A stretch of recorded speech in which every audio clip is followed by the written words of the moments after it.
La Chambre de commerce et d'industrie de La Réunion invitait les entrepreneurs le mercredi 25 mai 2016 à assister à un atelier juridique de l'entrepreneur animé par Jean-Patrice Célie, avocat du barreau de Saint-Denis. Le thème proposé pendant cette séance, l'importance du contrat dans les relations internationales. Alors le thème de ce matin concernait l'importance du contrat dans les relations internationales. Et il me semblait effectivement important de revenir sur cette question-là, puisque dans le contexte de mondialisation actuelle, eh bien, les opérateurs économiques réunionnais peuvent aussi être intéressés par ce type de questionnement. Comment rédiger un contrat international? Quelles clauses insérer dans ce contrat pour limiter ou se voir exonérés de leurs responsabilités?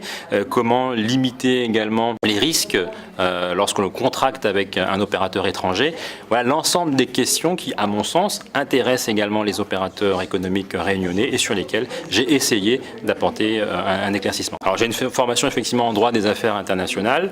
J'ai exercé à Paris dans un cabinet d'affaires internationales qui pratiquait beaucoup l'arbitrage international également. Donc c'est voilà, à la lumière de cette expérience-là, de cette formation-là que j'ai essayé d'apporter mes lumières. Écoutez, le droit international s'applique à la lumière notamment d'un certain nombre de conventions internationales qui existent depuis un certain temps, notamment, et c'est le contrat le plus courant en matière de vente internationale de marchandises, puisque dans ce secteur-là, eh bien, vous avez une convention qui s'applique, c'est la Convention de Vienne de 1980, et qui régit les rapports de vente internationale entre les opérateurs qui ont leur siège dans les États qui ont signé cette Convention de Vienne. Et la France fait partie des États signataires, et donc lorsqu'un opérateur ou des opérateurs ont choisi de soumettre leur contrat de vente au droit français, eh bien c'est au droit prévu par la Convention de Vienne de 1981 qu'ils ont décidé de soumettre leurs relations. Alors les Incoterms, ce sont des règles, des principes